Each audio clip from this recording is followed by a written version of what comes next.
ఆల్మానిక్ ప్రకారము ఈరోజు మన యొక్క అంశము పేదవారి పట్ల క్రైస్తవుల స్పందన అన్నటువంటి అంశాన్ని ఈరోజు మనము ధ్యానిస్తూ ఉన్నాం. అంటే క్రైస్తవులుగా పేదవారి ఎడల ఏ రీతిగా స్పందిస్తూ ఉన్నారు, తోటి మానవుల ఎడల ఎలాంటి స్పందన కలిగి మనం ఉన్నాం, పేదవారి పట్ల ఎలాంటి ప్రేరేపణ కలిగి మనం ఉన్నాం. పేదవారు అంటే ప్రభుత్వాలు సహాయం చేస్తూ ఉన్నాయి. ప్రభుత్వాలు కూడా మరి పేదవారికి ఏమి ఇస్తారు? రేషన్ కార్డు ఇస్తారు, రేషన్ కార్డు ఇస్తారు. తర్వాత ఇంకా అనేకమైనటువంటి పథకాలను పేదవారికి అందిస్తున్నాము, అందుతాయి అని చెప్పేసి వాళ్ళు అనేకమైనటువంటి ప్రకటనలు చేయడము, ఇవ్వడము మనము చూస్తుంటాము. అలాగే టెస్ట్ ద్వారా కూడా మరి సేవలు పేదలకి అందుతున్నాయి. సమాజంలో ఇంకా ఉన్నతమైనటువంటి వర్గాల వాళ్ళు కూడా కొంత పేదవారికి సహాయాలు అందిస్తున్నారు. అయితే క్రైస్తవులుగా మనము పేదలకి సహాయం చేయడంలో ఎలా మనము స్పందన కలిగి ఉన్నాము? ఇప్పుడు మనం ఈ స్థితిలో ఉన్నామంటే ఎంతోమంది హెల్ప్ చేశారు కనుకనే నేను ఈ స్థితిలో ఈ స్థాయిలో ఉన్నారు. అంటే క్రైస్తవులు చాలామంది స్పందించేవారు ఉన్నారు. ఇప్పుడు వరద బాధితులు విజయవాడ, ఖమ్మంలో మనం చూసినట్లయితే క్రైస్తవులు ఎంతోమంది స్పందించి వారు సహాయం చేయడం ద్వారా వరద బాధితులకు ఎంతో సహాయము వారికి వెళ్ళినట్లుగా మనము చూస్తూ ఉన్నాం. పేదవారు అంటే మానవుని ప్రధాన అవసరాలు ఏమిటి? కూడు, గుడ్డ, నీడ. అంటే ఇల్లు అవసరము, వస్త్రాలు అవసరము, ఆహారము అవసరము. ఈ మూడు మానవుని యొక్క ప్రధానమైనటువంటి అవసరాలు. ఈ మూడు ఎవరికైతే కరువుగా ఉంటుందో వారు పేదవారు. పేదవారు అంటే శారీరకంగా పేదవారు, అలాగే స్పిరిచువల్గా ఆత్మీయంగా కూడా పేదవారు. అయితే శారీరకంగా పేదవారు ఎవరు అంటే మనం చూసి చెప్పవచ్చు వెంటనే. ఇల్లు సరిగా లేకపోతే, గుడిసె ఉంటే, పెంకులు ఇల్లు ఉంటే, తర్వాత కనీస అవసరాలు వాళ్ళకి లేకపోతే వీరు పేదవాళ్ళని చెప్తాం. కానీ ఆత్మీయంగా మాత్రము వీరు పేదవారు ఎవరు అనేది మనము గుర్తించలేనటువంటి పరిస్థితి. కనుక ఇక్కడ శారీరకంగా పేదవాళ్ళు ఉన్నారు, ఆత్మీయంగా కూడా పేదవాళ్ళు ఉన్నారు. అయితే ఈ పేదవారి ఎడల మన యొక్క స్పందన ఎలా ఉండాలి అంటే ప్రభువు చూడండి ఏ రీతిగా పేదవారి పట్ల వెంటనే స్పందించాలి. ఎందుకంటే దేవుని కుమారుడు యేసుక్రీస్తు ఆయన అన్నీ కూడా భాగ్యవంతుడైంది, తను తాను తగ్గించుకొని పేదవారిగా జన్మించినట్లుగా మనము చూస్తూ ఉన్నాం. కనుక మరి ప్రియమైనటువంటి దేవుని యొక్క బిడ్డారా, మన యొక్క జీవితాలలో పేదవారి పట్ల ఏ రీతిగా మనము స్పందన కలిగి ఉన్నాం. మొదటిగా మనం చూస్తే ఆమోసు గ్రంథంలో మొదట ఏం చేస్తున్నాడంటే పేదవారిని దోచుకోవద్దు అంటున్నాడు. అక్కడ ఆమోసు ప్రవక్త ద్వారా దేవుడు ఒక హెచ్చరిక చేస్తూ ఉన్నాడు. ఆనాటి ధనవంతులు పేదవారిని దోచుకుంటున్నారు. పేదవారి ఎడల అన్యాయాన్ని, అధర్మాన్ని కలిగి వారు ప్రవర్తిస్తూ ఉన్నారు. పేదవాళ్ళు ఎలాంటి పేదవాళ్ళు అంటే అప్పులు కట్టలేనటువంటి పేదవాళ్ళు, సరైనటువంటి చెప్పులు కూడా కొనుక్కోలేనటువంటి పేదవాళ్ళు. అలాంటి పేద ప్రజలు కష్టపడి పండించినటువంటి ధాన్యాన్ని అమ్మడానికి తీసుకొని వస్తే ఈ కొనేటువంటి ధనవంతులు ఏం చేస్తారు? దొంగ త్రాసుతోని వారి యొక్క పంటను కొని ఇంకా వారిని పేదరికానికి అడగదొక్కుతున్నారు. కనుక ఆమోసు ప్రవక్త ద్వారా దేవుడు వారిని హెచ్చరిక చేస్తూ ఉన్నాడు. ఇదిగో మీరు పేదవారిని దోచుకొనవద్దు, పేదవారిని మీరు అన్యాయం చేయవద్దు, పేదవారికి మీరు కీడు చేయవద్దు అని చెప్పేసి ఆమోసు ప్రవక్త ద్వారా దేవుడు మాట్లాడుతాడు. కనుక మీ క్రియలను బట్టి దేవుడు మీకు ప్రతిఫలం తప్పకుండా ఇస్తాడు అని చెప్పేసి ఈ ఆమోసు ప్రవక్త ద్వారా మరి దేవుడు వారికి హెచ్చరిక చేస్తూ ఉన్నాడు. తర్వాత మనం చూస్తే దొంగ త్రాసు, ద్వితీయోపదేశ కాండము 25వ అధ్యాయము 15వ వచనము, అలాగే సామెతల గ్రంథము 11వ అధ్యాయము 1లో మనం చూస్తే అక్కడ అంటున్నారు దొంగ త్రాసు యెహోవాకు హేయము అన్న విషయాన్ని ఇక్కడ మనకు జ్ఞాపకం చేస్తున్నాం. అలాగే సామెతల గ్రంథం 16వ అధ్యాయము 11లో కూడా మనం చూసినట్లయితే అక్కడ మనకు జ్ఞాపకం చేస్తూ ఉన్నారు. ఇక రెండవదిగా మనం చూసినట్లయితే పేదరికం పోవాలని ప్రార్థన చేయాలి.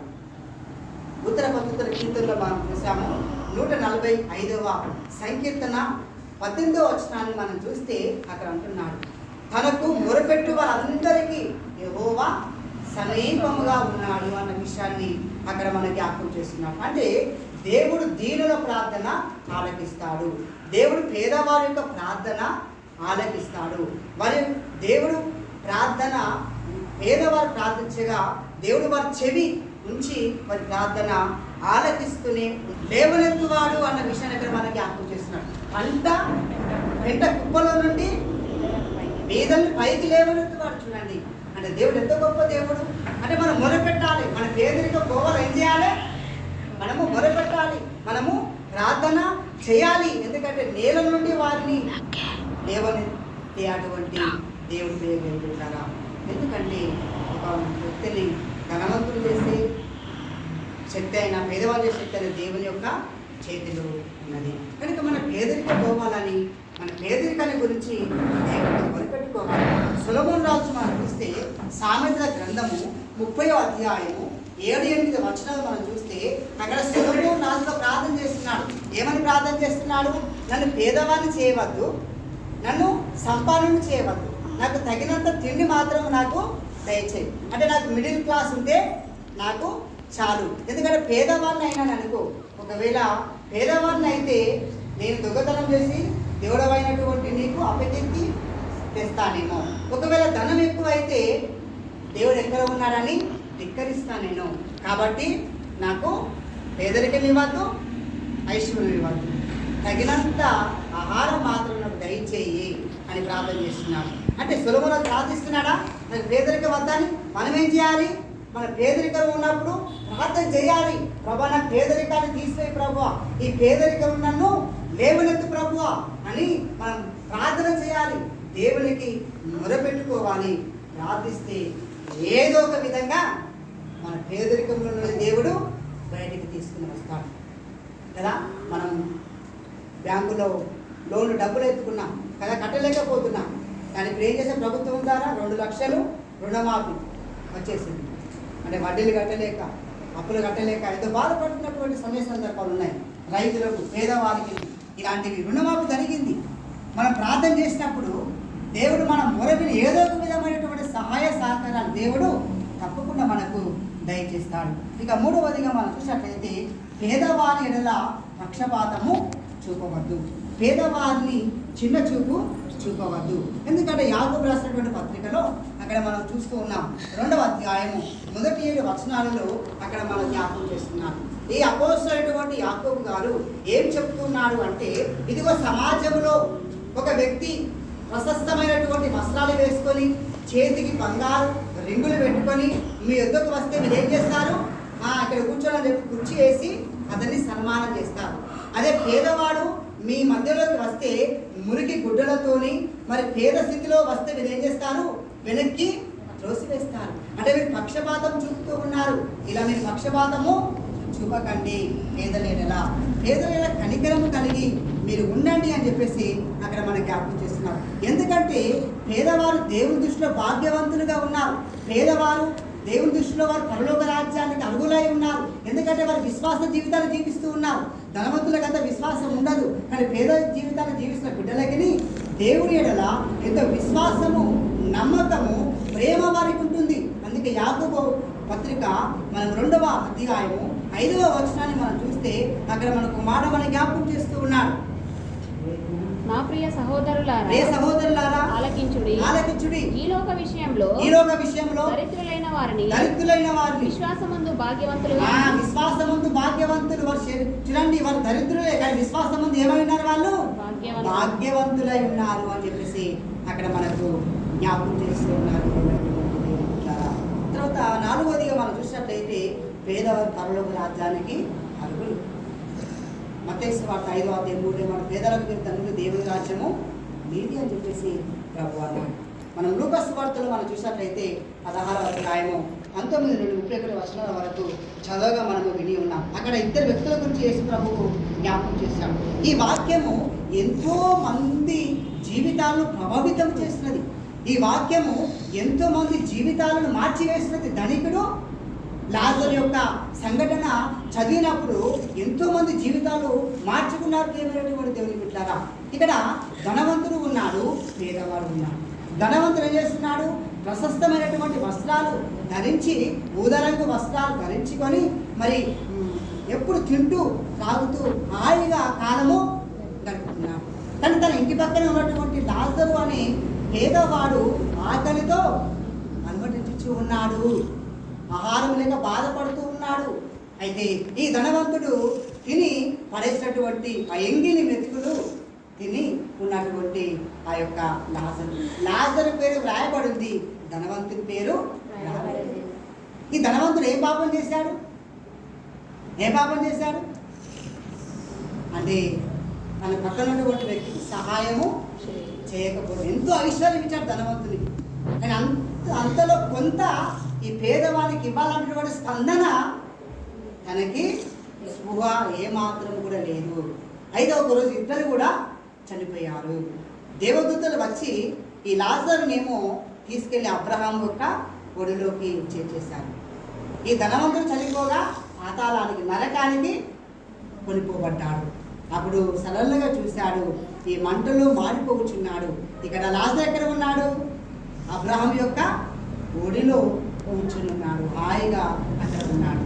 అప్పుడు ఈ ధనవంతుడు అనుకుంటున్నాడే, నా ఇంటి పక్కన ఎప్పుడు నీ పడేసినోడు ఎంగిలి మెతుకు తిని కష్టాలు పడ్డ వ్యక్తి ఇప్పుడు ఏంది హాయిగా సుఖంగా ఉన్నాడని చెప్పేసి అతను ఏమంటున్నాడు, తండ్రివైన అబ్రహామా, మంటలో మాడిపోచున్నాను, లాజర్ని తన చిటికల వేలు నుండి కొంచెం నల్లార్చుటకు నా ఇద్దకు పంపువా అని చెప్పేసి అంటూ ఉన్నాడు.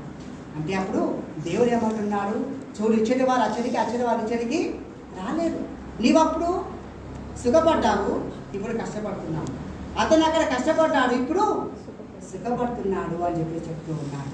కనుక రాలేరన్నప్పుడు అతను ఏమంటున్నాడు, నాకు ఇంకా 5 సహోదరులు ఉన్నారు, వారి నరకానికి రావద్దు ప్రభు, వారు కూడా నాలాగనే జీవిస్తున్నారు, కనుక అతన్ని లాజరును పంపు అని చెప్పేసి అన్నప్పుడు దేవుడు ఏమంటున్నాడు, ఇదిగో వారు వెళ్ళరు, అక్కడ ఎవరున్నారు?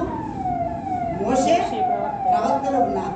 వారి యొక్క హెచ్చరికలు విని మారు మనసు పొందితే చాలు.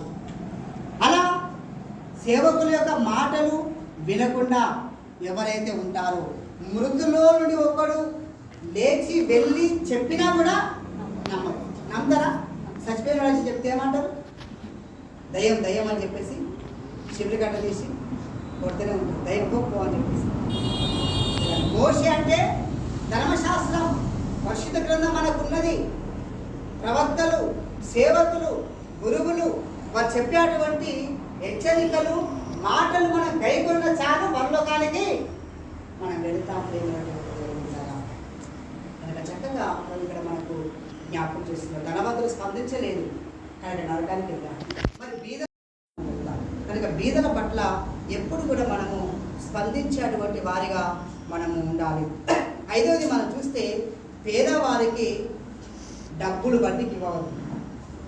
పేదవారి దగ్గర డబ్బులు వడ్డీలకు మనము తీసుకోవద్దు. నిర్గమకాండం 22వ అధ్యాయము 25లో మనం చూస్తే, నా ప్రజలలో ఎవరైనా అవసరం ఉండి అప్పుగా నీ యొద్దకు వచ్చిన యెడల వడ్డీ వ్యాపారి వలె నీవు వ్యవహరించవద్దు అంటున్నాడు. బీదలకు కదా అప్పు ఇచ్చి వడ్డీలకు ఇచ్చి వారిని మనము బాధ పెట్టవద్దు. క్రైస్తవుని బిడ్డలుగా, దేవుని యొక్క బిడ్డలుగా మనం అలా వడ్డీలకు ఇవ్వద్దు అని చెప్పేసి ఇక్కడ మనకు జ్ఞాపకం చేస్తున్నాం. 6వదిగా మనం చూస్తే, పేదవారికి సహాయం చేయవలెను. పేదవారికి మనం ఏం చేయాలి? సహాయం చేయాలి. 6వది అంటున్నాడు, మీరు పేదవారికి హెల్ప్ చేయండి అంటున్నాడు. సామెతల గ్రంథం 19వ అధ్యాయము 17లో మనం చూస్తే, బీదలు కనికరించేవాడు ధన్యుడు, అటివాడు యెహోవాకు అప్పిచ్చేవాడు అని చెప్పేసి అక్కడ మనకి జ్ఞాపకం చేస్తున్నారు. ఆ అప్పు తప్పకుండా దేవుడు తీర్చును. బీదలను ఎవరైతే కనికరిస్తూ ఉన్నారో అలాంటి వ్యక్తి ధన్యుడు. నువ్వు బీదలకు అప్పిస్తే ఎవరికి అప్పించినట్టు? దేవునికే నీవు అప్పించినట్టు. ఆ అప్పు దేవుడు తప్పకుండా నీకు ఏదో ఒక రూపంలో దేవుడు నీకు, మనకు తీరుస్తూనే ఉంటాడన్న విషయాన్ని మనం జ్ఞాపకం చేస్తున్నాం. అలాగే 41వ కీర్తనలో అంటున్నాడు, బీదలను కటాక్షించేవాడు ధన్యుడు, ఆపత్కాలమందు యెహోవా వానిని తప్పించును అని చెప్పేసి అంటున్నాడు. అంటే బీదలకి మనం హెల్ప్ చేయడం వల్ల మనం ప్రమాదంలో ఉన్నప్పుడు, యాక్సిడెంట్లు ప్రమాదంలో ఉన్నప్పుడు మనల్ని తప్పిస్తాడు. ఈ ప్రమాదంలో నుండి మనల్ని తప్పిస్తాడు, మరణం నుండి మనల్ని విడిపిస్తాడు, తప్పిస్తాడన్న విషయాన్ని అక్కడ మనకు జ్ఞాపకం చేస్తున్నాడు. కొనుక్కోకుండా, చిన్న చూపు చూడకుండా వారిని గౌరవించుదాం, మర్యాద చూద్దాం, చేతనైన సహాయం వారికి అందించుదాం. అట్టి కృప, అట్టి ధన్యత దేవుడు మనకు దయచేయను గాక. ఆమేన్.